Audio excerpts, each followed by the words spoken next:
Ouais, en fait, le positionnement. Bonsoir à toutes, bonsoir à tous. Nous sommes ravis de vous accueillir ce soir pour cette 12e édition du Gala des directeurs Splashen. Je vois que les membres du COPIL nous rejoignent sur scène. Bonsoir Clémentine, toujours en beauté, en couleur. Bonsoir. Donc nous sommes ravis de vous accueillir. On voit que l'appel du 18 juin a été respecté. Vous êtes nombreuses et nombreux. Merci à vous toutes, à vous tous. Merci aux directrices et directeurs Splashen d'être avec nous ce soir. Merci à nos partenaires Gold, partenaires officiels, mais également aux partenaires médias et organisations professionnelles. Donc merci à vous tous et à vous toutes, et on est vraiment ravis d'accueillir et de rassembler à nouveau la communauté et la famille de la Splashen. Vous pouvez vous applaudir et merci beaucoup.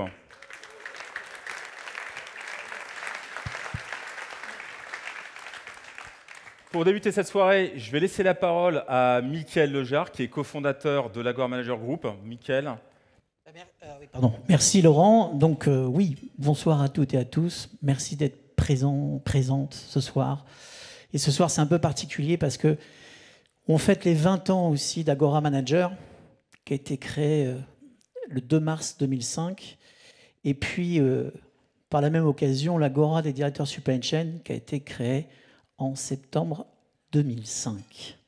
20 ans, mesdames et messieurs. Donc tout au long de la soirée, on aura le plaisir de faire une petite fête, une petite surprise vous attend.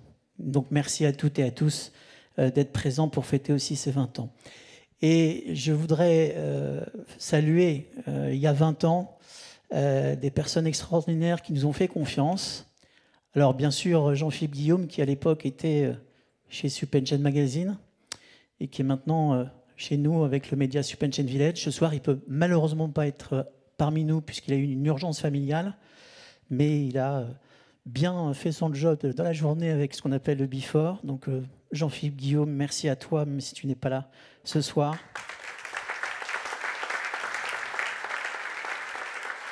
Je voudrais aussi remercier tout particulièrement Jean-Christophe Maché, qui a 20 ans a cru dans ce projet de l'Agora des directeurs Supply Chain. Merci à toi Jean-Christophe, et tu es encore présent ce soir. J'aurais aussi, il n'est pas là ce soir, mais une pensée très amicale à Hervé Cheucle aussi, qui nous avait suivis il y a 20 ans de FM Logistique et qui traverse une période un peu difficile. Vraiment toutes mes pensées affectives pour lui. Et lui aussi qui nous a fait confiance. Merci à lui, merci mesdames et messieurs de l'applaudir. Et là, je vais faire maintenant un tir groupé sur la table 18, je ne sais pas si on peut l'éclairer là, la table 18, avec nos amis de l'époque, Jacques Fougerousse, Olivier Carnet, qui était l'ancien président de l'Agora des directeurs Supply Chain, Augustin Gueldry aussi, qui nous a bien aidés.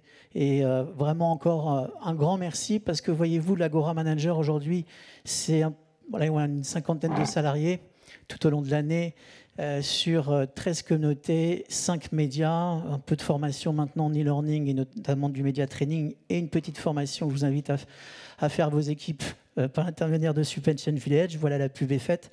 Mais vraiment, merci beaucoup de nous suivre. Et la communauté, le réseau networking grandit. Hein. On navigue autour de 15 000 personnes. Alors, ce ne sont pas tous des membres, mais c'est 15 000 personnes qu'on touche. Et par l'intermédiaire des médias, c'est 180 000 abonnés sur les 5 médias. Je voudrais aussi faire un grand merci à nos équipes. Alors, bien sûr, Laurent Courtois, qui est le patron du pôle Supply Chain chez nous, avec Tatiana pour la partie des clubs et networking.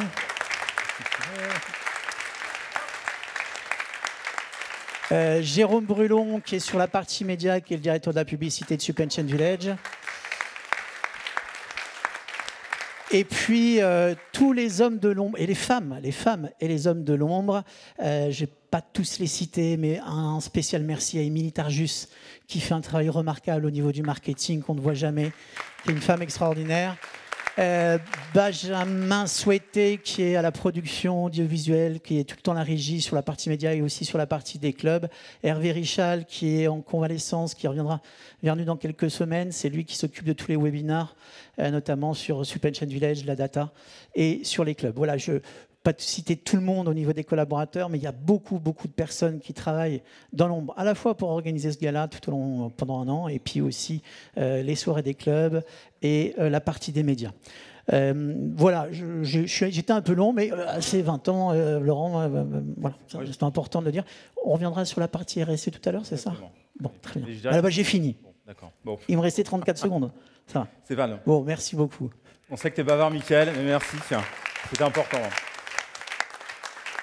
Donc, comme vous le savez, aujourd'hui, c'est le gala, c'est un des temps forts de la profession, mais nous avons depuis, et ça a été évoqué par Mickaël, des clubs qui permettent effectivement d'annualiser une relation entre des managers métiers, hommes, femmes, de la fonction. Et ça, c'est très important, ça fait 20 ans, ça a été créé il y a 20 ans par Mickaël et Sébastien Guénard, les deux cofondateurs. Donc nous avons un club à Paris, Lille, Lyon, c'est à peu près 200 membres de la fonction.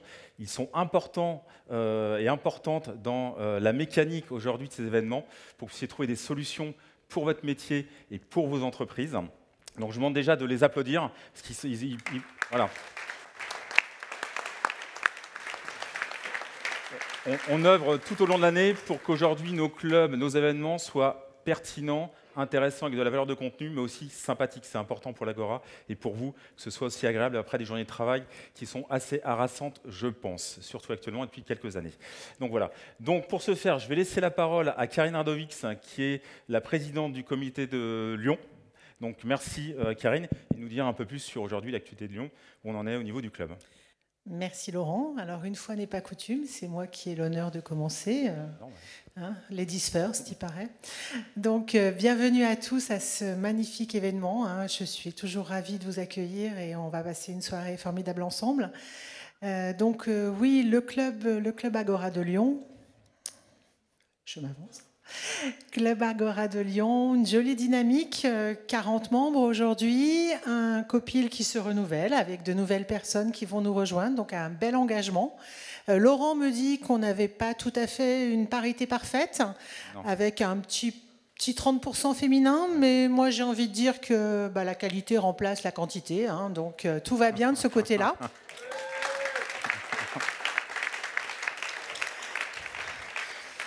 Donc une très riche année, une belle année avec des retours d'expérience qui ont été faits cette année, avec une visite de site aussi très intéressante sur le port Édouard Herriot et d'autres belles soirées qui nous ont tous réunis, une belle participation. Je suis ravie également d'accueillir quasiment une dizaine de membres ce soir de Lyon et c'est pas simple pour les Lyonnais de se déplacer, mais ils ont tous envie d'être là avec nous, de partager ce moment et puis voilà, de rencontrer aussi les pairs de Paris et de Lyon. Donc voilà, une belle dynamique et on espère bien continuer comme ça encore longtemps. Merci à tous pour votre fidélité et puis une très belle soirée à tous. Merci Karine. Bertrand. Je cède la parole à Bertrand. Bon, merci Karine. Alors, la parole à Bertrand, donc le président du club de Paris. D'abord, ravi, comme Karine, de vous voir aussi nombreux. Ça montre notre vitalité de cette grande famille. Alors, l'actualité sur Paris, alors des adhérents qui sont plutôt en légère progression, parce que c'est vrai qu'on avait connu un petit coup de mou en 2023, mais là, 2024, 2025, c'est plutôt bien reparti, avec un taux de présentiel plutôt en hausse. Donc ça veut dire qu'en fait, effectivement, les thèmes que le COPIL a choisi font plutôt recette, donc ça c'est plutôt bien. Une parité qui continue à s'améliorer, donc qui est plutôt en hausse. Donc ça c'est, voilà, j'avoue que même si la qualité est importante, mais c'est vrai, on a besoin de plus en plus de qualité, nous. Donc voilà, donc ça c'est important.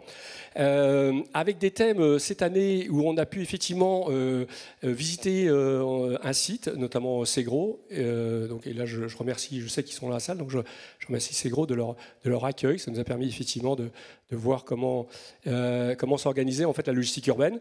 Et puis des thèmes qui, je pense, ont répondu aussi à vos attentes. Que ce soit sur la partie enjeux RH et nouveaux métiers, mais également sur la partie nouvelles technologies avec l'IA, sur la sécurité des entrepôts, sur l'automatisation des entrepôts. Bref, un programme qui a permis effectivement d'avoir un bon taux de présence. Et puis, alors, nous aussi, on a un copil qui va se renouveler et ça sera donc acté en septembre lors de notre rentrée de septembre. Et puis enfin, je dirais que le plus important, c'est quand même l'ADN en fait de l'Agora. C'est effectivement l'intelligence collective avec des amitiés professionnelles. Et ça, je crois que c'est très important. Et c'est ce qui reste, et ce qui nous permet effectivement d'être aussi nombreux ce soir, de faire une grande famille. Et puis j'aime bien dire, seul on va plus vite, ensemble on va plus loin. Alors je vous souhaite une excellente soirée. Merci. Et pour conclure, Jérôme, qui est effectivement le président du club de Lille. On est ravis de vous accueillir également. Il n'y a pas que des Lillois, des Lyonnais, des Parisiens. Il y a d'autres personnes qui viennent d'autres villes en France. Mais tu représentes effectivement le club de Lille. Absolument, et bonsoir à tous. Ravi de vous retrouver ce soir dans ce bel endroit. L'actualité du club de Lille, c'est un nombre de membres qui est à peu près stable, entre 42 et 45 membres, avec néanmoins pas mal de renouvellement, parce que mobilité oblige, il y en a qui partent parfois vers d'autres horizons, et puis on a des nouveaux arrivants, parfois de nouvelles boîtes qui nous rejoignent, donc on est très content de ça. Et dans l'actualité alors on est à peu près, on m'a dit 12, mais je pense qu'on est plutôt une quinzaine ce soir présents du Nord. Donc c'est quand même pas mal. C'est quand même pas mal. Et j'en profite pour remercier Agora Manager, parce que c'est grâce aussi à la navette que vous nous organisez pour retourner à Lille ce soir que nous pouvons être aussi présents à cet événement, et tant mieux. Donc vous nous envoyez très, très ravis. Dans l'actualité, alors un peu de renouvellement dans notre comité de pilotage. Alors aujourd'hui, je suis accompagné d'Alexandre. Malheureusement, Thibaut, qui était avec nous l'année dernière, n'a pas pu venir cette année. Mais par contre, on a chez nous Corinne de Beaumont qui a décidé de voler vers d'autres horizons, qui s'est installée sur la Côte d'Azur et qui a une vie hors supply chain, et que nous avons remplacé par Julie Pompilio, mais qui malheureusement ne pouvait pas nous rejoindre ce soir. Voilà. On n'est toujours pas à la parité. Hein, Laurent me l'a fait remarquer, c'est pas qu'on n'y travaille pas, mais je comprends pas. Là. Mais voilà, on n'y est toujours pas. Voilà, et pareil, on essaie d'avoir une programmation qui intéresse nos membres, avec des sujets variés d'actualité, toujours une visite de site par an, les sujets d'actualité, perspective, intelligence artificielle, etc., etc. Et puis une soirée décalée aussi. Et la prochaine d'ailleurs a lieu la semaine prochaine. Voilà, qu'est-ce que je peux vous dire d'autre? Ce qui est intéressant à dire, je te coupe Jérôme, c'est dans les trois clubs, c'est qu'aujourd'hui le taux de fréquentation a augmenté. Ça c'est important, c'est qu'on sent qu'effectivement il y a une plus forte appétence que les années précédentes, je ne sais pas pourquoi, peut-être que tout s'est complexifié, mais nous avons plus de monde sur les événements Agora, et ça c'est un signal qui est quand même important. Sur Lille, on est régulièrement entre 25 et 30, mais c'est quand même pas mal. Voilà. Et ce que je tiens à souligner aussi cette année, c'est l'implication très forte de nos partenaires qui ont contribué très largement non seulement à la programmation, mais aussi souvent à l'animation de nos différents ateliers. Et donc je tiens à les remercier. Il y en a quelques-uns dans la salle, certains qui ne sont pas là non plus, mais je tiens à les remercier parce qu'ils jouent un rôle très important dans le dynamisme de ce groupe. Voilà. Très bien, merci Jérôme, merci. Et on peut remercier les copines, merci à vous toutes et à vous tous. Votre participation, je vais le garder. Donc, on a vu que dans la galaxie Splash à l'Agora, il y avait notamment le gala, les clubs, mais il y a également un média, Splash Village, en fait, qui a été créé il y a maintenant 6 ans. L'objectif, c'est d'apporter de la valeur de contenu à l'écosystème de la Splash et il est important, effectivement, de le signaler. Donc, pour ce faire, j'ai demandé à Mickaël. Tiens, oui, parce que Jean-Philippe n'est pas là, donc voilà. Je vais faire très court. Oui, ça a été créé il y a un peu plus de 5 ans. C'est le premier média digital donc, qui allie bien sûr les newsletters, l'information quotidienne, mais aussi des émissions, des reportages, des publi-reportages, les Agora Awards 3e édition qui sont passés en début d'année, et puis aussi le premier magazine papier diffusé à 10 000 exemplaires. Il y en aura 2 à 3 par an. Magazine hybride, pourquoi? Parce que c'est imprimé en papier, mais en plus, il y a des systèmes de QR code qui permettent de se reporter aux plus grandes émissions, aux plus belles interviews, aux plus beaux reportages. Et le deuxième point sur ce magazine, on voit les faits marquants des 6 derniers mois de l'année, qui a été sélectionné, bien évidemment, par notre Zidane du journalisme, j'ai nommé Jean-Philippe Guillaume. Voilà, et Splash Village, aujourd'hui, c'est à peu près 45 000 abonnés entre LinkedIn et les abonnés newsletter. Voilà, et on est très fiers d'être parmi, je pense, là aujourd'hui, allez, j'ai envie de dire le numéro 1 sur l'information sur Splash. Très bien, Jérôme Brulon participe, voilà, bravo. Et Jérôme Brulon, on peut l'applaudir également, qui participe aux équipes de Splash Village. Voilà. Donc merci Jérôme également. Voilà. Merci Jérôme. Donc, oui, c'est le directeur de la publicité, ouais, hein, voilà. donc c'est important que vous le connaissiez. Très bien. Donc merci à toutes, merci à tous. Je vous invite à rejoindre vos places. On va passer à la prochaine séquence. J'invite Tatiana à me rejoindre également sur scène. Et j'en profite aussi, Jérôme Papin. Jérôme, tu peux venir également.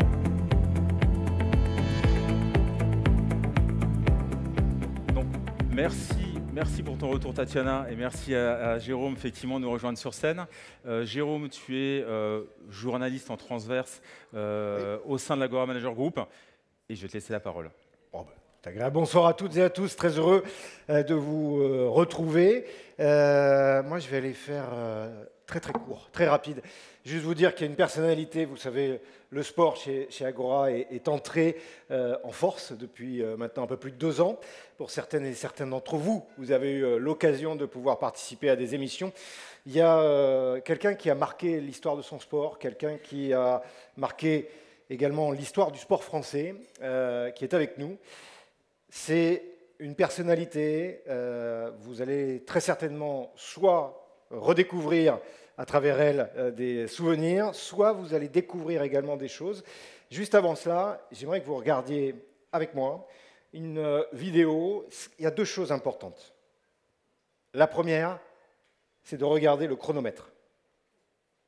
La deuxième chose, il y a les commentaires de l'époque, enfin en tout cas du direct. Écoutez bien, juste après, cette grande personnalité du sport va me rejoindre et je lui ferai raconter la petite histoire qui a fait la grande. Et vous verrez que c'est un lien direct avec vos univers de la logistique. Benjamin, vidéo. Galtier pour l'introduction. La bonne poussée encore du pack français. Juillet, le contact, oui, sur Mertens. Balle au sol, libéré. Galtier pour la maison. Combat là-bas. Pour Sadourny qui touche son premier ballon. Loin devant. Dans ses 22 mètres, Cullen, l'arrière de l'équipe de Nouvelle-Zélande récupère ce ballon et dégage. Magne à la réception pour les Bleus. Franchit la ligne médiane. Il est bien, encore écran, il a protégé son ballon. Le côté fermé, superbe. Oh, les cannes, calage débordement. Oh, Garbajosa à la lutte. Va-t-il arrêter? Essai de Garbajosa. Le match est commencé depuis 2 minutes et c'est l'équipe de France qui marque. Quelle folie, Garbajosa, cadrage débordement. Fête de passe intérieure, il va jouer par-dessus. Et c'est l'essai, première initiative française, premier essai. C'est du tout bon. Le public se réveille, c'est la folie. Regardez, le bon côté fermé. Cadrage des bords sur Marshall.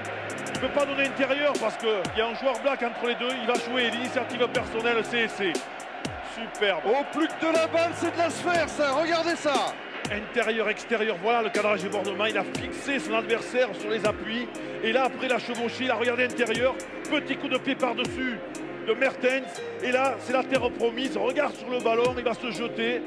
Le plus prompt, c'est lui, Garba, et c'est extraordinaire. Il avait déjà crevé l'écran samedi dernier au poste derrière, Garbajosa. Et bien dites donc, quelle entame de match il fait ce soir ici à Marseille. Devinez, j'imagine. Je vous demandais d'accueillir celui qui compte 37 sélections, qui est vice-champion du monde en 99 avec l'équipe de France, c'est monsieur Xavier Garbajosa.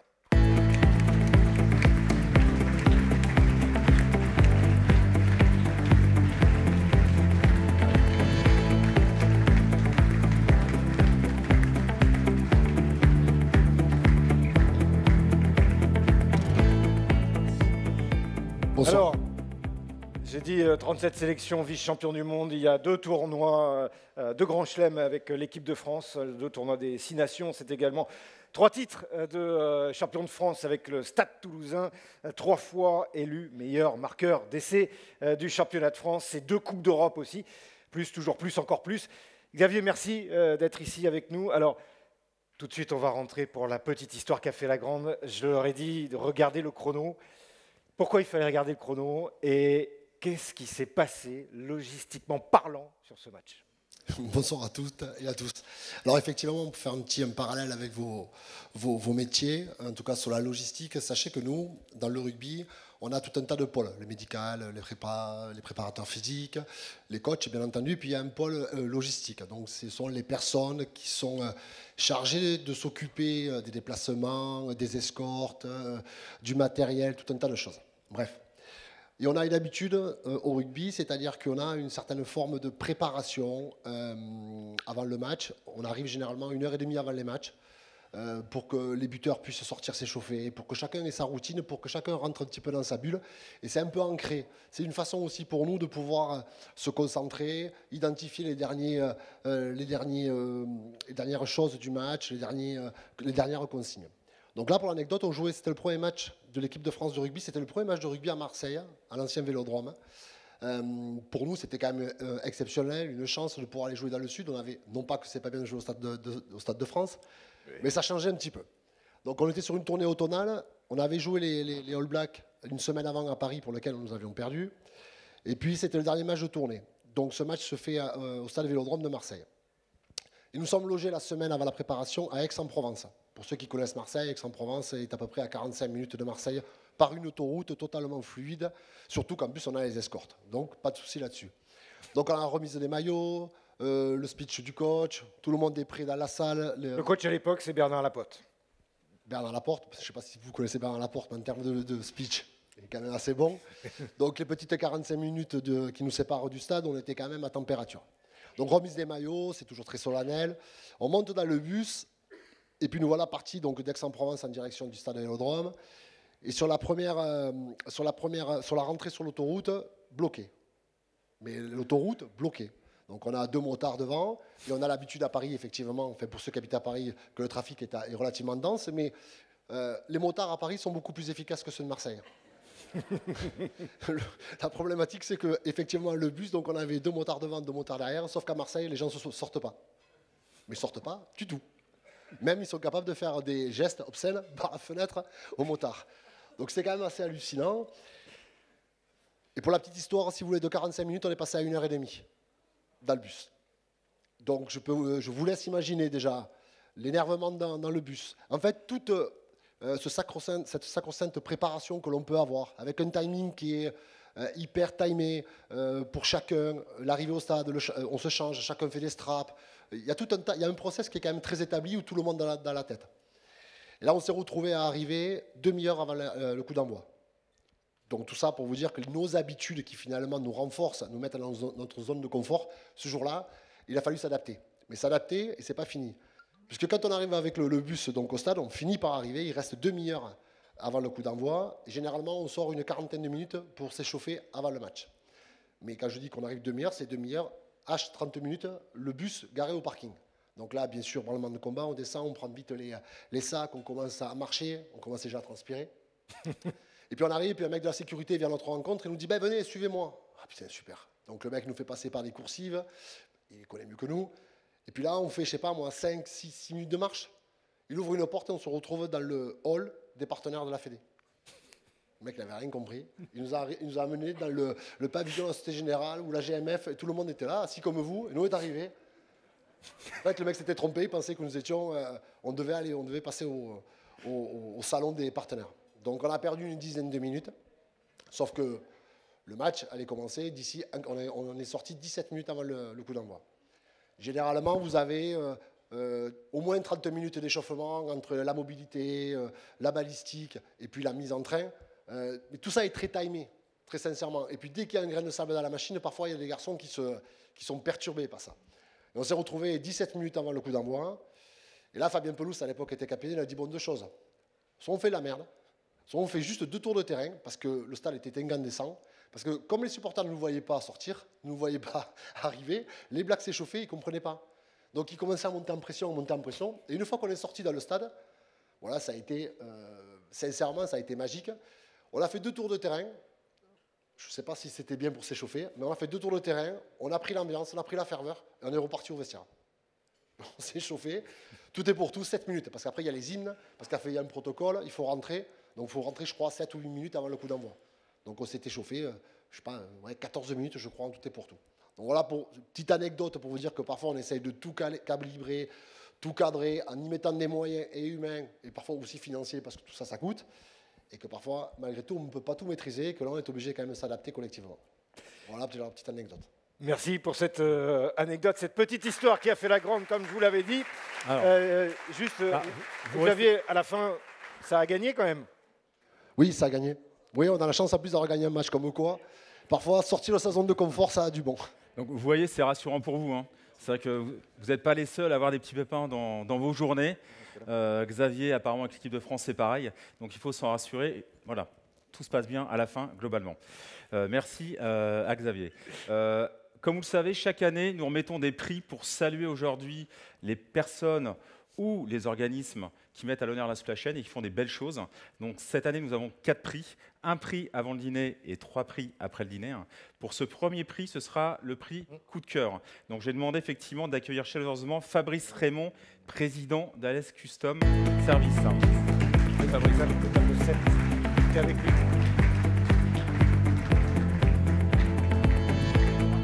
Bonsoir. Bonsoir Fabrice. Bonsoir. Mets-toi au milieu, Donc voilà. Donc avant de te laisser la parole et de découvrir notamment là où le gagnant, et je vais laisser. Je crois qu'il y a une petite anecdote. Jérôme avec Xavier, non, par rapport à ce prix. Encore une anecdote. Juste. Donc là, on est dans le domaine des douanes.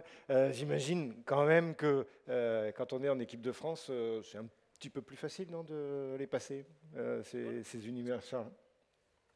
On n'a jamais été. Donc pour passer les douanes, on n'a jamais été trop embêté, surtout que mon frère est douanier. Voilà. Si j'avais été un peu plus malin, peut-être que j'aurais fait un autre job. Non, on n'a jamais été embêté parce qu'on a la chance d'avoir des protocoles, notamment que ce soit tout ce qui est police aux frontières. Disons qu'on a la chance et le privilège d'être relativement aidé dans la fluidité de nos passages au portique. Ce qui n'empêche pas qu'ils n'ont pas le droit de ramener les choses. Ils sont comme vous et nous, hein. On n'a pas le droit de ramener ce qui est interdit, ou presque. Donc, vous l'aurez compris, tu présignes, c'était dans la douane. Donc avant effectivement de te laisser la parole, je crois qu'il y a un film. Oui, alors là, vous nous avez fait rêver avec une histoire de rugby. La descente va être dure, on va revenir sur de la douane, un sujet peut-être un petit peu plus ardu. Ouais, mais il est important, il est essentiel. Donc je vous invite à regarder le film. Introducing Motor, the complete customs management system built by ALS Customs Services. No need for multiple brokers. ALS Plus Motor is a one-stop solution.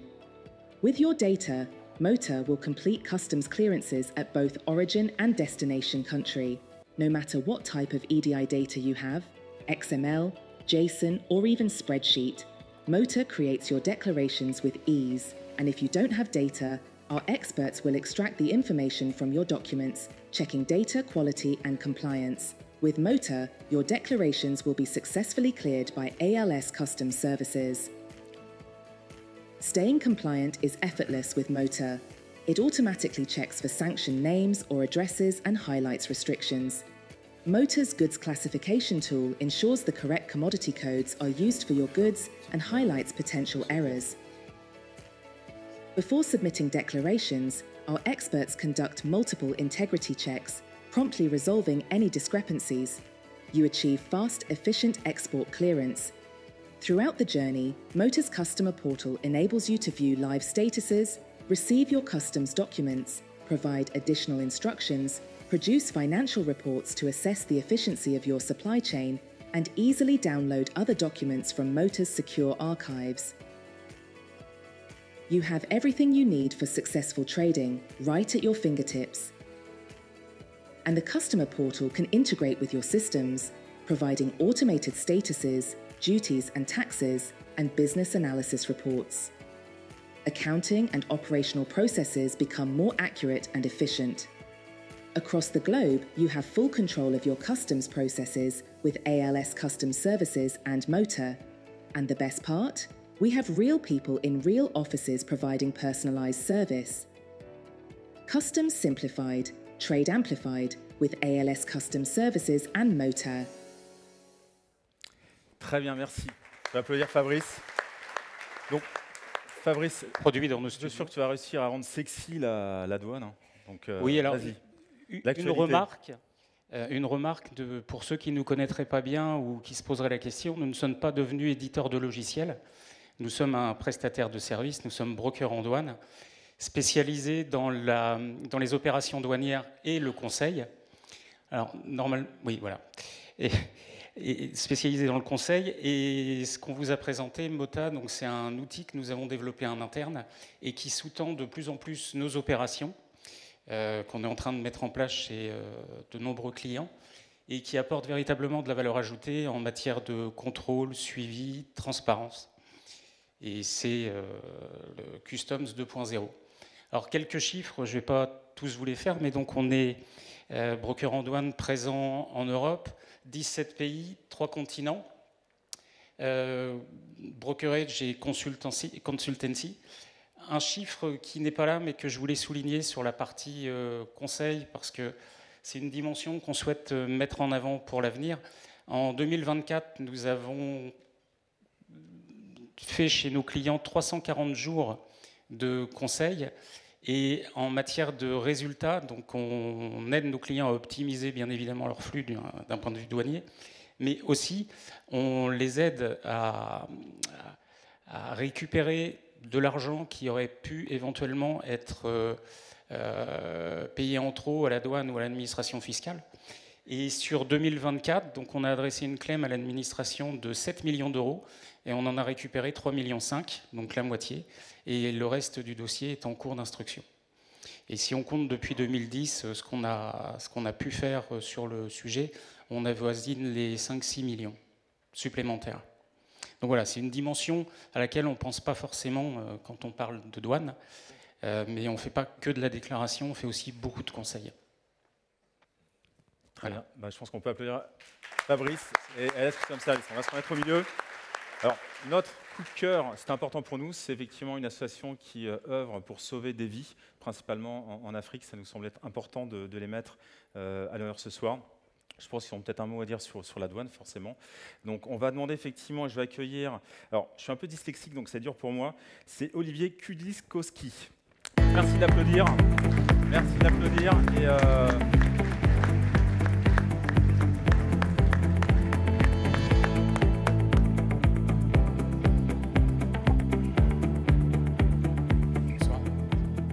Olivier, bienvenue. On est ravis de vous accueillir. C'est vrai qu'on s'est vu il y a quelques temps maintenant.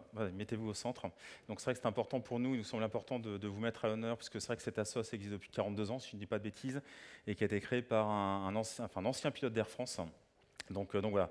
Donc je vous laisse effectivement, avant de passer la vidéo qui est très explicite et intéressante, de vous présenter. Vous êtes secrétaire général de cette association. Voilà. Et bienvenue, et on est ravis de vous remettre ce prix. Merci Laurent. Écoutez, déjà un grand merci au club donc Supply Chain Agora pour nous avoir choisis. On est très très honorés et on le vit vraiment comme quelque chose de très fort. Alors l'association, effectivement, elle a 45 ans.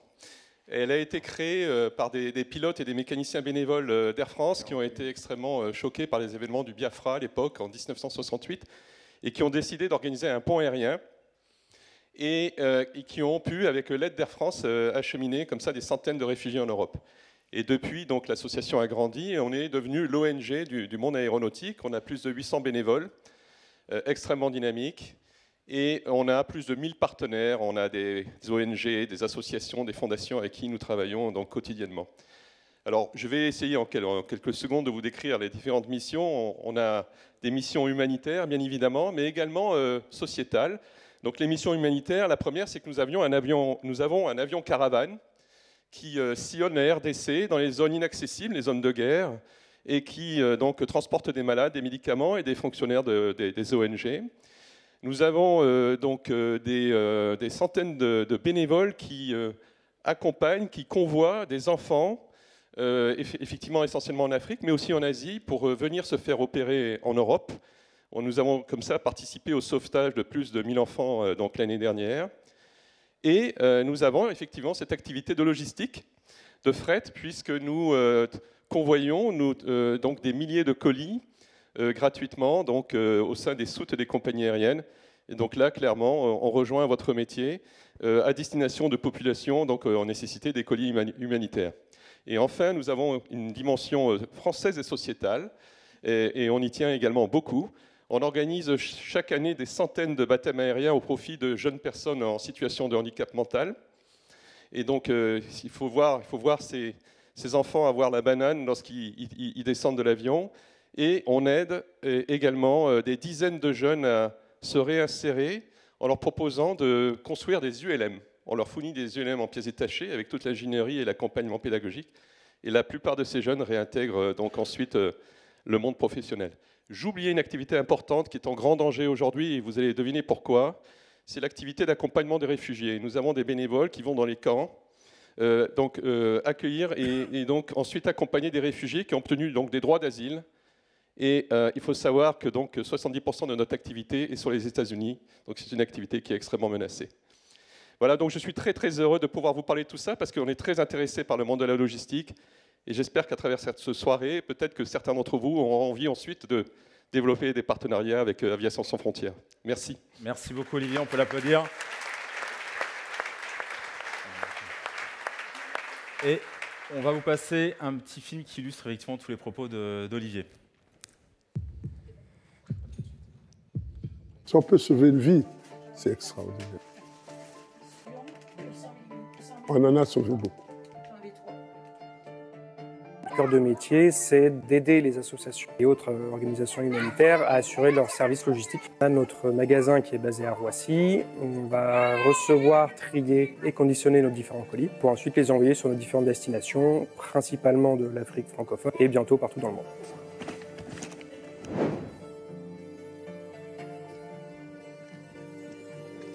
Bon, aujourd'hui, je suis à Epena, dans le nord du Congo. On est en visite de terrain avec l'association ASLAV, avec qui on travaille beaucoup. Donc ASLAV, c'est une association qui mène plusieurs missions au Congo. Ils ont environ 28 centres, notamment celui à Epena, qui sert de base pour leurs consultations avancées. Ces sensations avancées pour nous, dans la Likwale, est une mission essentielle parce que le peuple a du mal à avoir accès à la santé parce qu'il n'y a pas de route. Vous voyez ici, il n'y a que l'eau partout. Et donc nous avons mis en place ce projet pour y remédier. Et donc nous, en fait, notre rôle là-dedans, on permet à ASLAV d'avoir un transport quasiment gratuit de Paris jusqu'à Brazzaville. On va faire des envois au fil de l'eau très rapides. Là où en général, envoyer des palettes, tous les transitaires savent le faire de façon assez efficace. Nous par contre, on travaille vraiment au niveau du colis, même parfois au niveau du produit s'il y a besoin.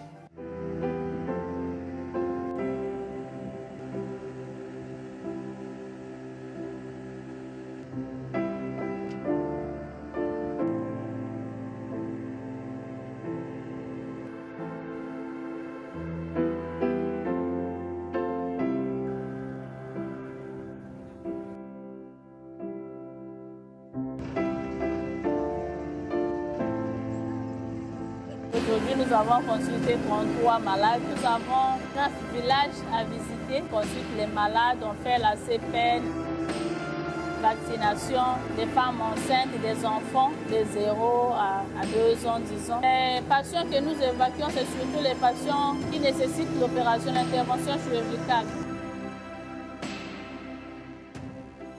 On ne peut pas sauver toutes les difficultés, Non, on fait ce qu'on peut. On fait petit. Si on peut sauver une vie, c'est extraordinaire. On en a sauvé beaucoup.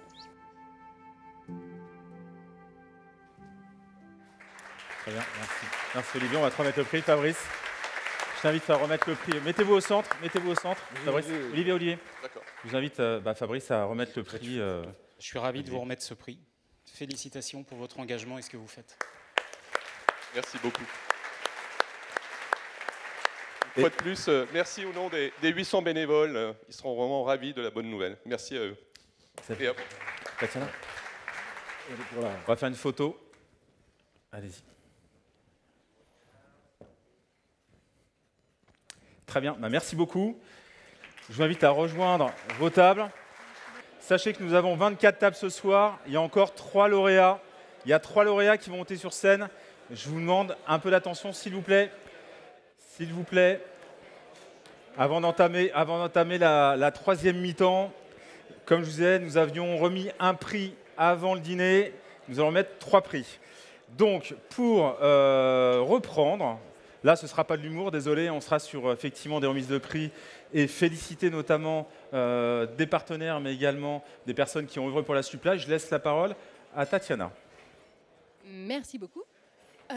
J'espère que vous appréciez votre repas et les personnes qui sont avec vous sur table. Je suis là pour remettre le prix du coup de cœur, du prix CM. Voilà, ça commence bien. Donc, pour appeler sur scène avec moi, je voudrais inviter Jérôme et Garbajosa avec moi sur scène, s'il vous plaît. Merci d'applaudir. Merci d'applaudir. Xavier, s'il te plaît, Xavier. Xavier Garbajosa et Jérôme Papin. Merci de nous rejoindre sur scène.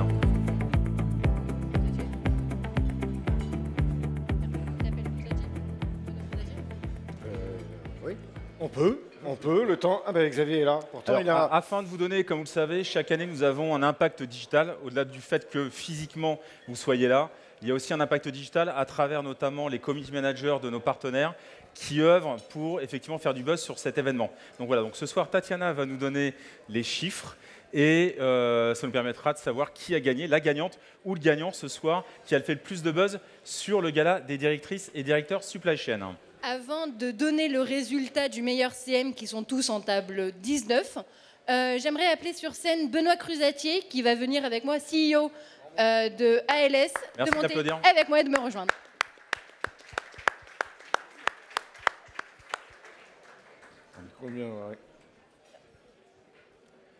Donc merci. Merci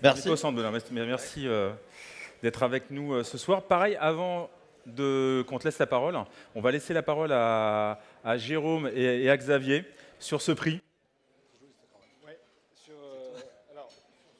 Effectivement, il y avait un petit parallèle que je voulais faire justement entre Xavier, ton parcours, on en a longuement parlé, mais parce que les gens ici aiment bien les anecdotes. Et je sais que du côté de Benoît et d'ALS, il y a aussi énormément de choses, d'abord qui sont faites pour accompagner, et après il pourra développer aussi un peu plus l'entreprise, mais pour justement faire en sorte que nos bagages arrivent à l'heure.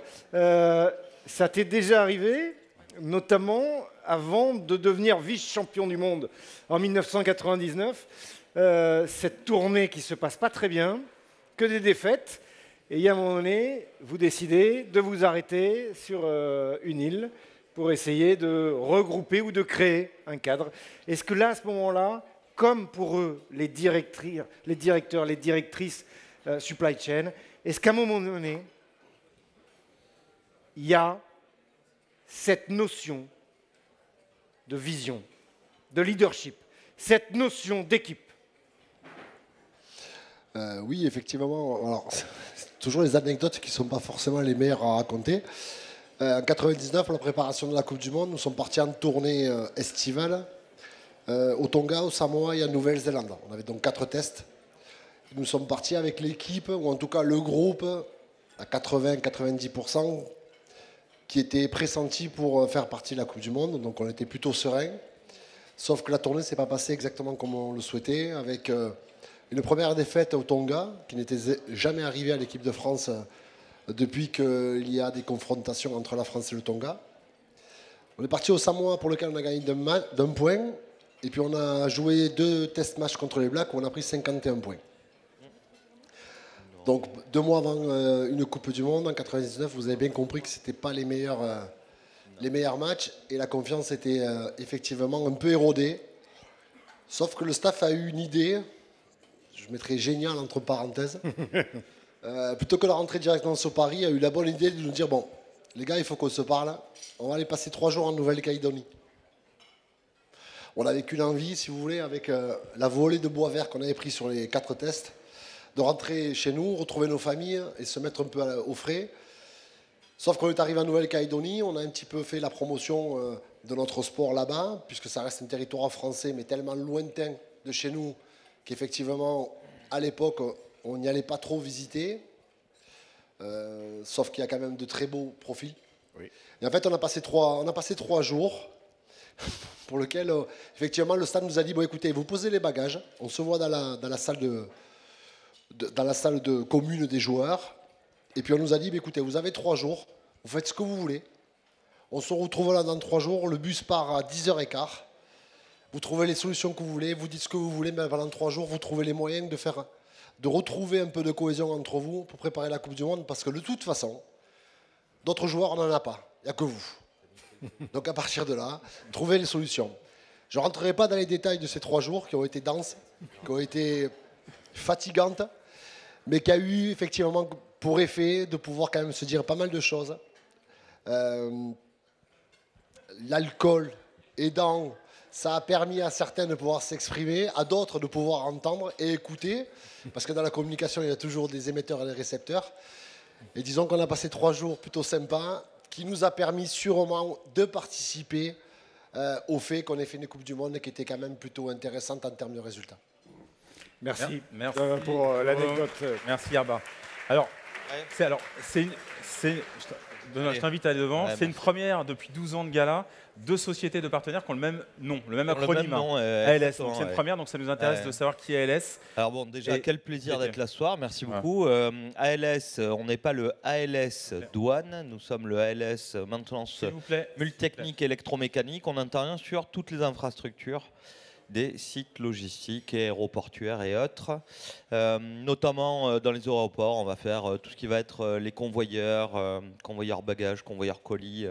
Voilà, si un bagage est perdu lors de votre prochain voyage, c'est nous qu'il faudra appeler. On vous le retrouvera. S'il vous plaît, s'il vous plaît.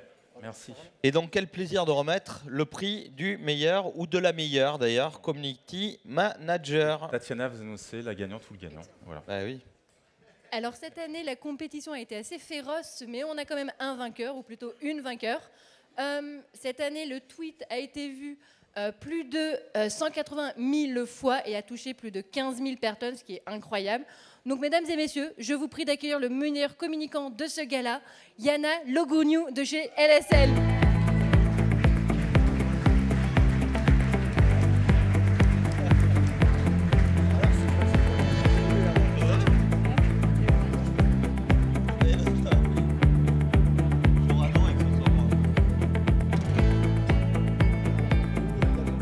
Apparemment, elle est coincée entre les tables. Elle était amateur. Corinne est impatiente de prendre la photo. Je vois ça. Bonjour. Bravo, félicitations. Hein. Et une deuxième demain. Alors, demain, 2 cadeaux. Voilà, 2 prix. Hein. Juste, je vais vous faire une petite confidence. Comme j'étais à sa table, elle n'a pas mangé. Donc autant vous dire qu'elle a fait que ça pour gagner le prix. Voilà, bravo. Très bien, bravo. Félicitations. Merci beaucoup. Merci. Du coup, c'est la 2e année de suite que je remporte le trophée pour le Studio LED, donc je suis assez fière de ça. Mais je tenais également à féliciter mes consoeurs avec qui on s'est bien battus. Et puis comme on dit, jamais 203, donc peut-être à l'année prochaine. Hein. Très bien. Bah, bravo, merci. Hein. On va prendre la photo. Briac. Photo.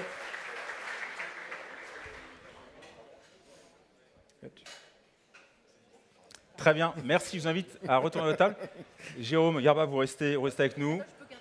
Benoît, je t'invite effectivement à rejoindre ta table. Nous allons passer au second prix. C'est le prix notamment du métier et de l'écosystème de la supply chain, remis et validé notamment par les copines Agora Supply Chain, Supply Chain Paris, Lille et Lyon. Et j'ai demandé à Jean-Christophe Machet, président de FM Logistique, et merci de l'applaudir.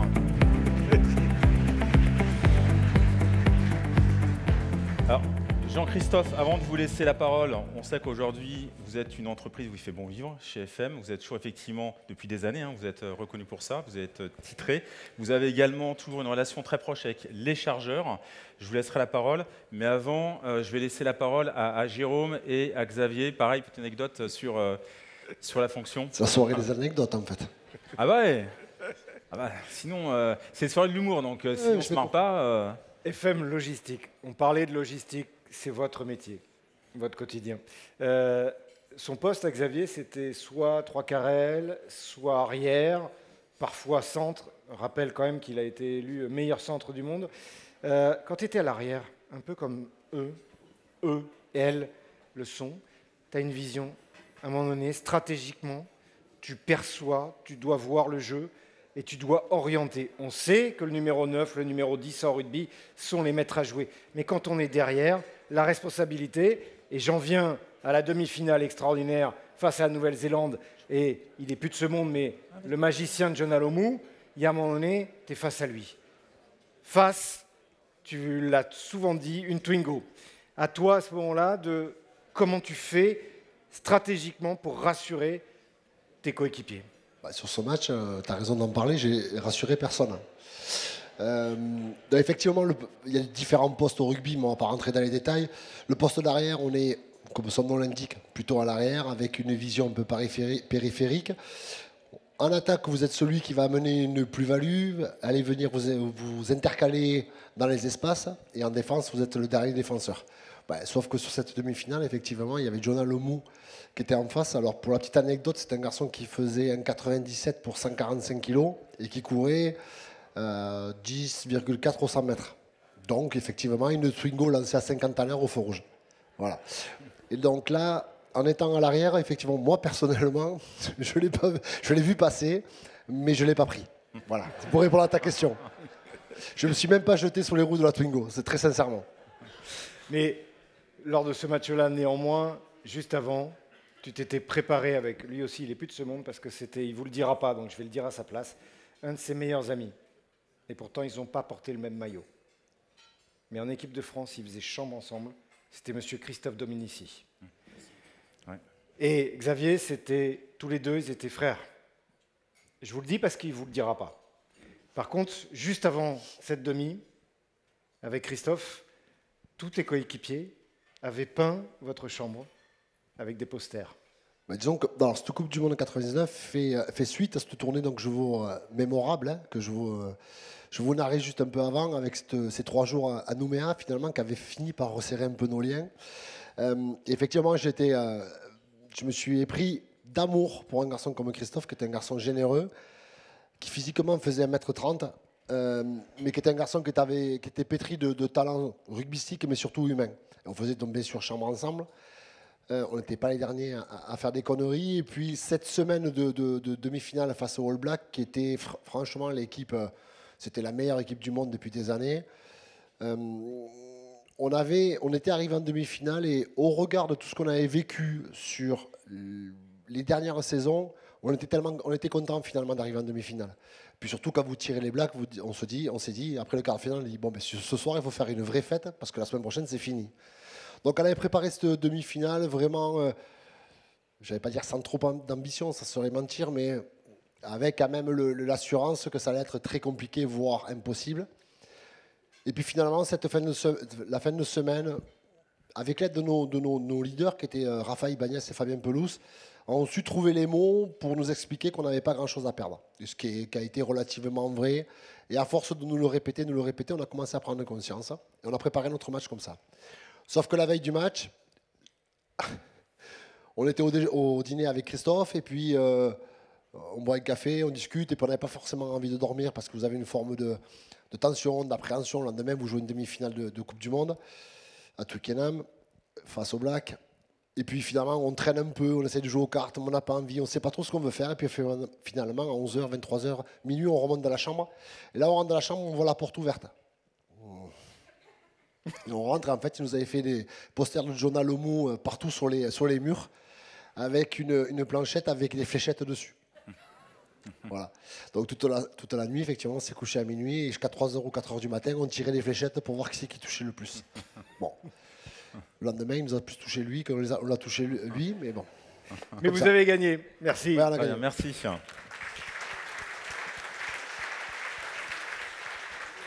Jean-Christophe, comme je disais, effectivement, FM est une société à valeur humaine, et pas que. Donc avant de remettre le prix à la personne qui est montée sur scène, par rapport à FM, une actualité, pareil, ou par rapport à une anecdote, ce qu'on a dit au métier également, la fonction, supply chain. Ah oui, que je ne suis pas le seul quand même sur les anecdotes. Comment ? Que je ne sois pas le seul à donner des anecdotes. Okay. Nous, il y en a trop pour pouvoir les raconter. Donc je ne vais pas vous parler d'FM. J'ai envie de vous parler de la Fondation FM, qui donne un supplément d'âme à notre métier.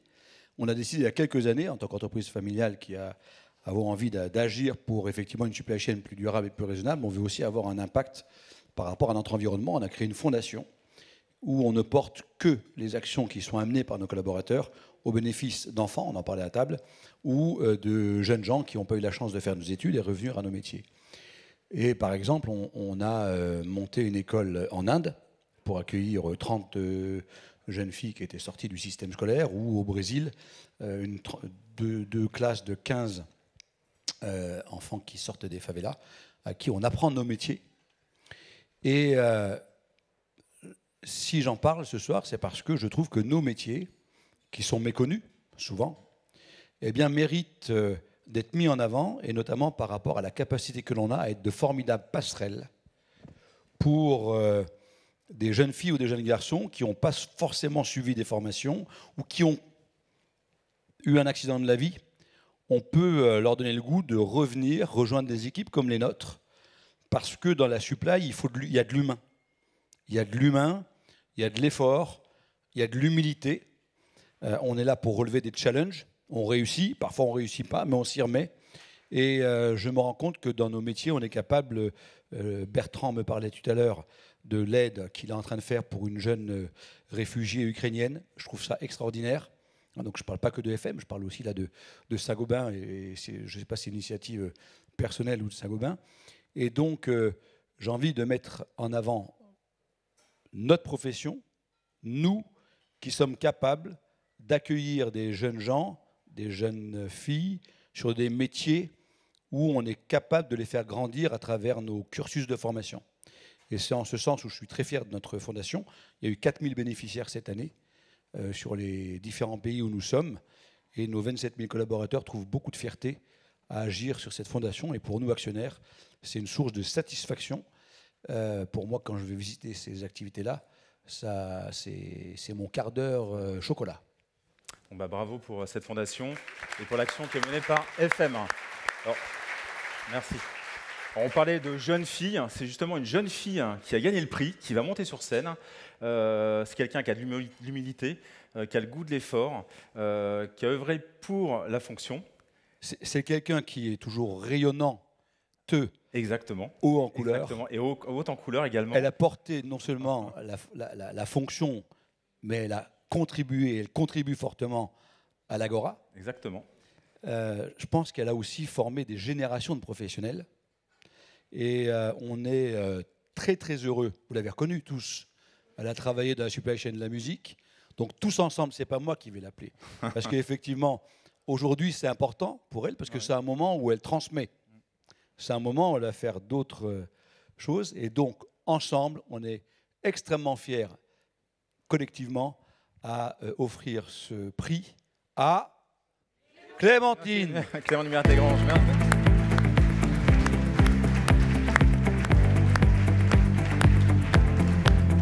Et vous remarquerez que le prix est assorti à sa tenue.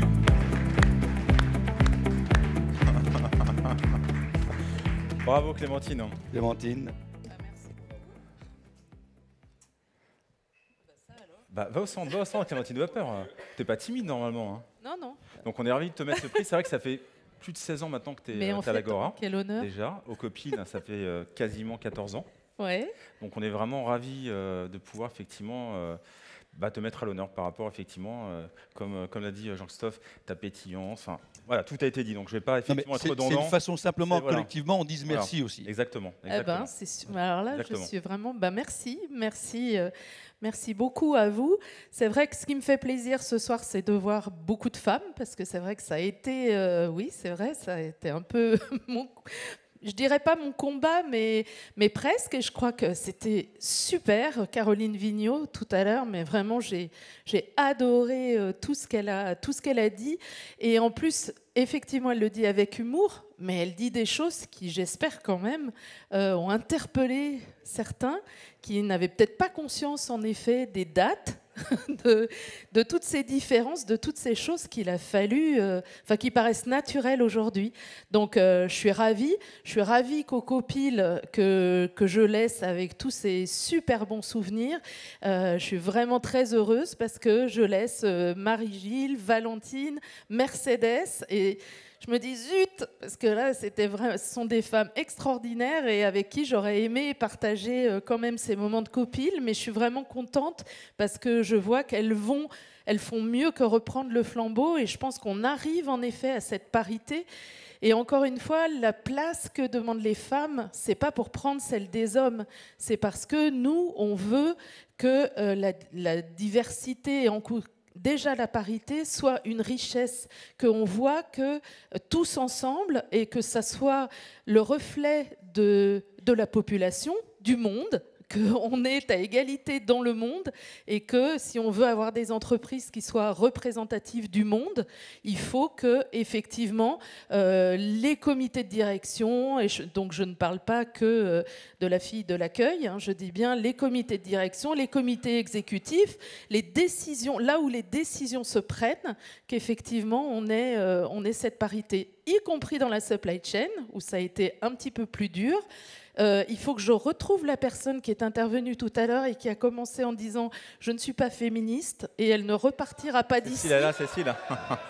Alors Cécile ne repartira pas d'ici tant qu'elle n'aura pas dit « je me suis trompée ». Je m'excuse, j'ai voulu dire exactement le contraire, parce que je pense qu'elle s'est trompée. Elle s'est trompée. Imaginez un homme qui dit « Ah, les hommes...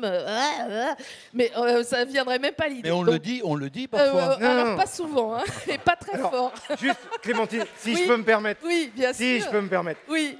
Parce que je pense que personne n'a pu comprendre. Cécile Jolivet, c'était un trait d'humour en référence à... Ça pas bon, voilà. Ça s'appelle la culture. Enfin, voilà. Donc, je vous remercie vraiment 1000 fois et je vous souhaite, voilà. Je continuerai à venir, attention, hein. Ouh là là, on ne se débarrasse pas de moi comme ça. Hein. Mais c'est vrai que je laisse le copil, des nouveaux sujets, des nouvelles choses et vraiment, ouais, Michael, vive l'Agora. Il est là-haut. Bravo, merci d'avoir créé ce club. Merci beaucoup. Bravo. Merci. On va faire la photo. Je t'en prie, pour la photo. Hein. Vas-y.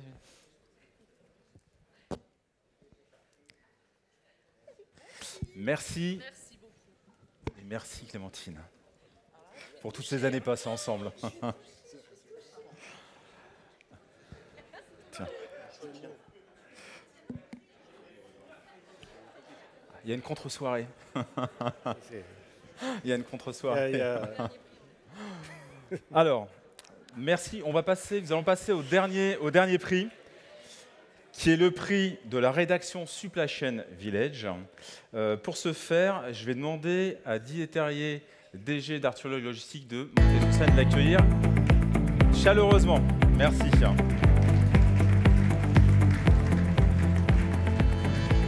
Mets-toi au centre, Didier. Je suis au centre. Vas-y. Même gabarit que Xavier. Hein.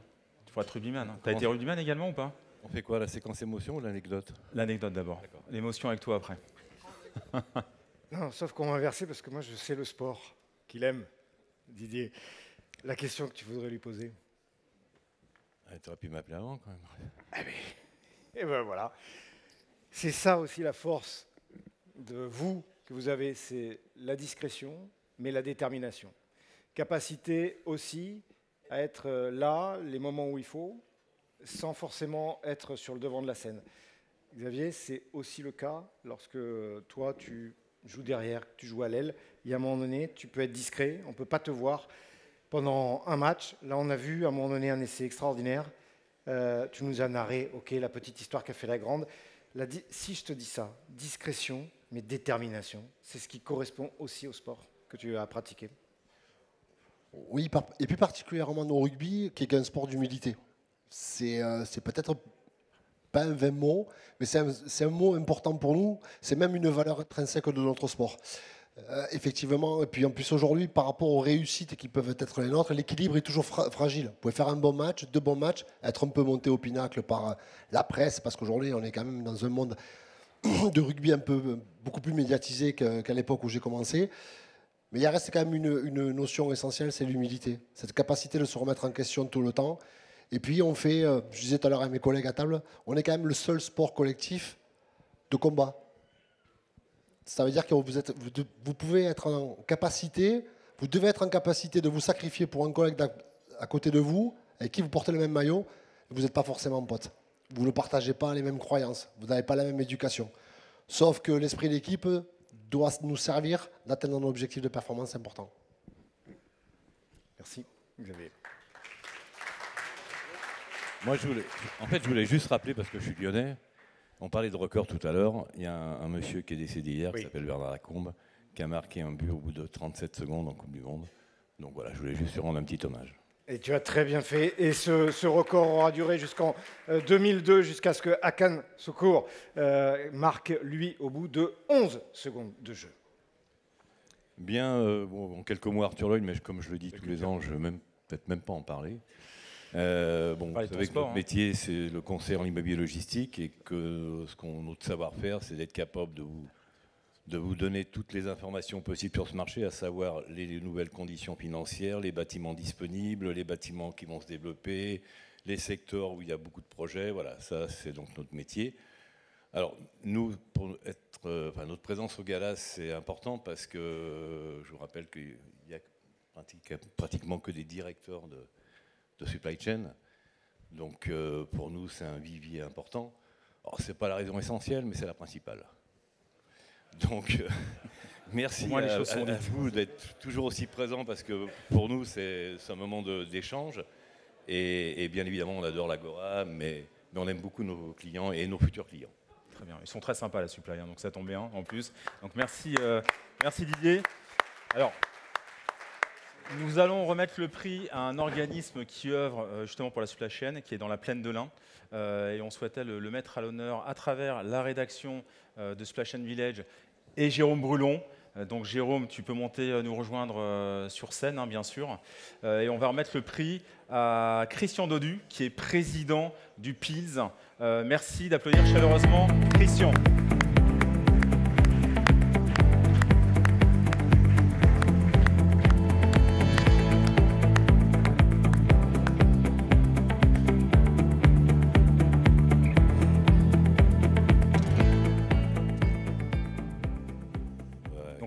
Vous connaissez, je pense. En tant que Lyonnais, c'est pour ça. C'est magnifique ce qui nous arrive. Tout l'intérêt. Je vous rappelle que l'histoire de l'immobilier logistique, elle démarre au milieu des années 90. Alors, elle ne démarre pas qu'à Lyon, mais Lyon était quand même un territoire où il s'est passé énormément de choses dans l'immobilier logistique, que ce soit à la Plaine de l'Ain ou à Saint-Quentin-Falavier. Et toi, tu fais partie des acteurs qui ont effectivement contribué à cette notoriété qu'aujourd'hui a le pôle logistique de la région lyonnaise. Merci Didier, merci à tous pour votre accueil et pour ce prix. Effectivement, le pôle d'intelligence logistique, qui est en région Rhône-Alpes, a vocation à travailler à la promotion de nos métiers logistique et transport, qui sont très méconnus, comme disait Jean-Christophe tout à l'heure. Donc on travaille auprès des écoles, auprès des lycées, mais aussi avec tous les organes qui font la formation, la promotion, tout ce qui travaille aussi autour de l'environnement, du développement durable. Et donc on est l'un des acteurs, j'ose penser, privilégiés, en région Rhône-Alpes notamment, mais pas que. Merci en tout cas pour ce prix, qui fera plaisir aux équipes qui travaillent dans l'ombre. Tout à l'heure, on parlait d'humilité. Donc, ils travaillent dans l'ombre, mais effectivement, pour la réussite de chacun d'entre nous, à une logistique durable et profitable à chacun. Merci beaucoup pour votre accueil. Merci Christian et pour le travail réalisé par le PILS. Merci beaucoup. On va faire la photo. Allez-y, photo. Et ça tombe bien parce que Xavier Garbajosa a été manager de l'Olympique Lyonnais et depuis, il est ambassadeur d'Agora Manager. Merci à vous tous. Merci Christian. Je t'invite à rejoindre ta table. Donc avant, on arrive au terme notamment effectivement des prix. C'est bientôt la 3e mi-temps. Donc ce sera certainement le pilier, Xavier, je pense, à mon avis. Là-dessus, j'ai aucun doute. Je voulais remercier quand même une personne avant de demander à Mickaël de monter. Remercier déjà toutes les équipes Agora Manager pour le travail qu'elles produisent. Et aussi un tonnerre d'applaudissements pour Tatiana, aujourd'hui qui fait un travail, voilà.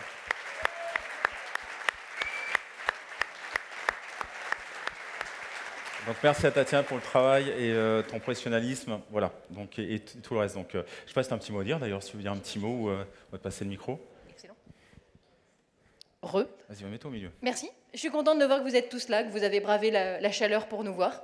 J'espère que vous avez aimé le repas. C'est avec Laurent, on l'a choisi. Meilleur moment de l'année.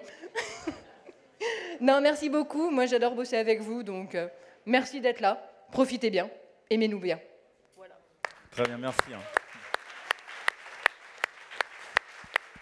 Alors, comme je disais, nous arrivons au terme notamment de la soirée, avant de commencer le cocktail. Donc j'invite Mickaël Lejar à monter sur scène à nouveau pour conclure cette soirée. Oui, rebonsoir à toutes et à tous.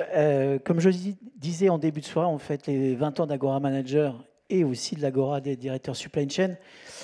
Et c'est vrai qu'aujourd'hui, on a une belle force de frappe à travers le réseau de networking avec des milliers de personnes qui nous ont rejoints dans toute la France, et puis aussi à travers les médias, avec 5 médias, dont Supply Chain Village, ce qui fait à peu près 180 000 abonnés, B2B.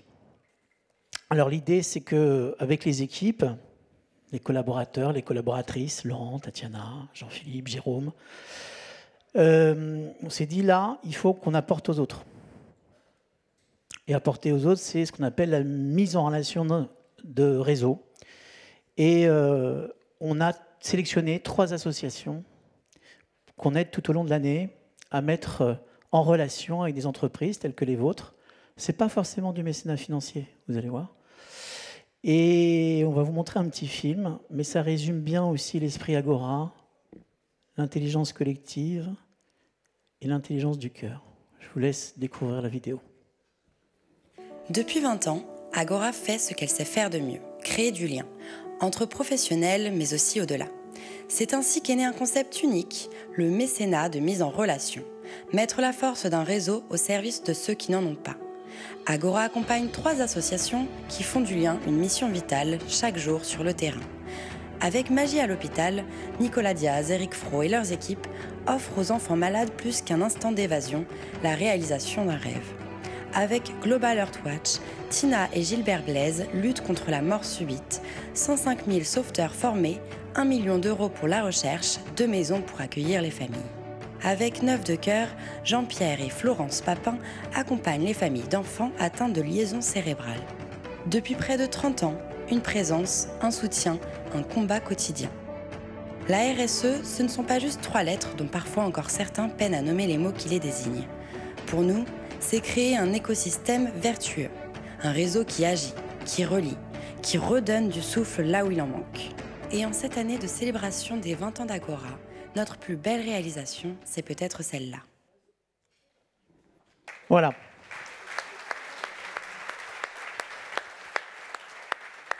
Et donc, vous avez participé à ces actions-là tout au long de l'année, dans la communauté Supply Chain, les directeurs en de travail, directeurs immobiliers, DSI, à faire justement des actions qui ont permis à ces associations, ces 3 qu'on a sélectionnées, à faire des choses remarquables.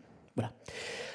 Les 20 ans d'Agora Manager, on y vient, c'est la conclusion. Laurent, Tatiana, Jérôme, Xavier. Je rappelle que Xavier fait partie des ambassadeurs d'Agora Manager maintenant, depuis janvier.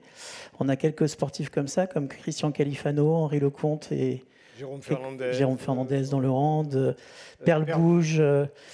Voilà, on ne va pas tous les citer, mais ça fait partie aussi de cet univers, de cette construction qu'on a fait sur ces 20 ans. On en est très fiers, bien évidemment. Une petite vidéo qui vous explique, c'est rapide, vous allez voir, un peu ces 20 ans. Et puis après, on va les fêter. La photo de finish. La photo finish. Après, cocktail à l'extérieur. Et cocktail à l'extérieur. Voilà, une petite vidéo rapide, vous allez voir.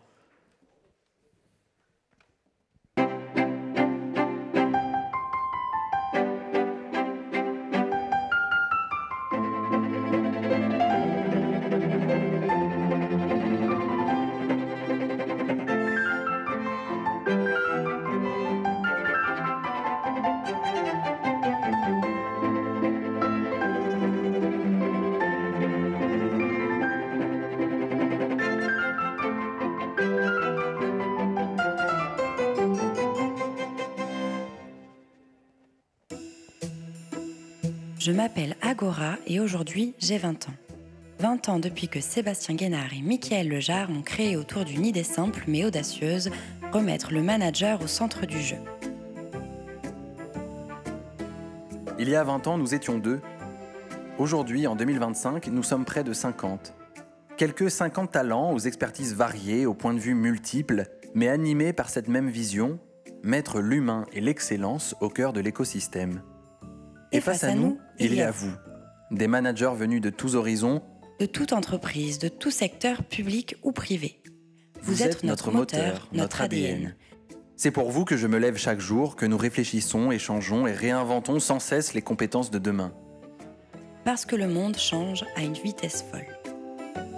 Mickaël, je viens de le préciser, c'est la rencontre avec Sébastien. Pourquoi, comment, à quel moment? Vous êtes dit quoi? À l'époque, les managers sont un peu maltraités. Les managers en poste d'entreprise, notamment plus de 500 salariés, des grandes entreprises et des grands groupes, quand je dis maltraités, c'est qu'en fin de compte, il y avait très peu de lieux d'échange, en fin de compte, sans être harcelés par des prestataires, des consultants qui font leur job, qui ont besoin de rencontrer ces managers. Donc il y avait un paysage autour des événements, des rencontres de managers qui était extrêmement faible. C'est plus le cas aujourd'hui. Il y a d'autres choses qui sont créées, mais on a été, je dirais, à l'avant-garde de cette nouvelle génération de rencontres entre managers. La deuxième chose que je dirais par rapport aux managers, c'est pourquoi, qu'est-ce qu'ils attendent? Déjà, c'est la mutualisation de compétences entre eux, c'est s'entraider par rapport à des problématiques juridiques, d'innovation, de veille. Est-ce que je suis dans les bons chemins? L'intelligence collective. Absolument. Et ben voilà, on arrive à l'intelligence collective. Sortir de l'isolement et travailler ensemble de manière collégiale, collective et en confiance. Au niveau d'Agora Manager, notre plus grande fierté, s'il y a quelque chose à retenir, c'est qu'en fait, on a inventé, et on est les seuls à le faire aujourd'hui, un réseau et des médias transversaux sur l'ensemble des managers d'une entreprise publique ou privée. Et ça, on est les seuls. Alors merci de célébrer ce moment avec moi. Ensemble, cap sur les 20 prochaines années, avec de belles perspectives et surprises à venir. Avec vous, et grâce à vous tous. Joyeux anniversaire, Agora.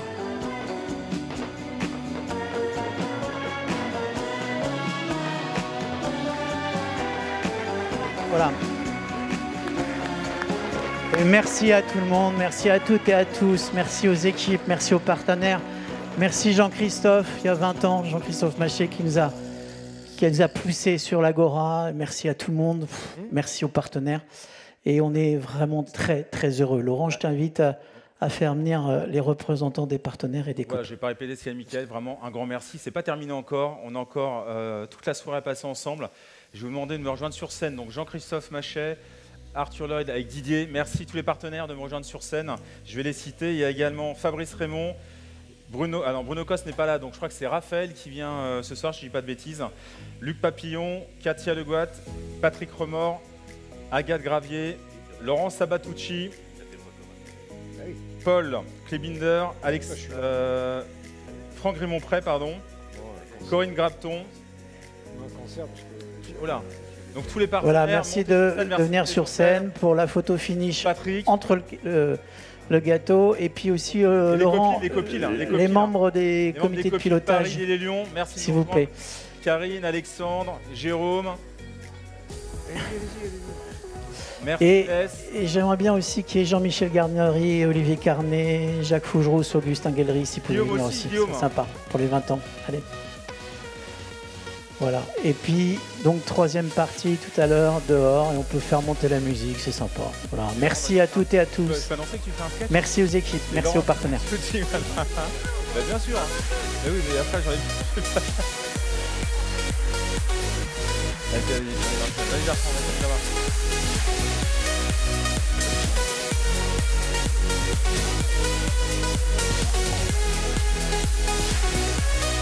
Vas-y, Olivier, vas-y.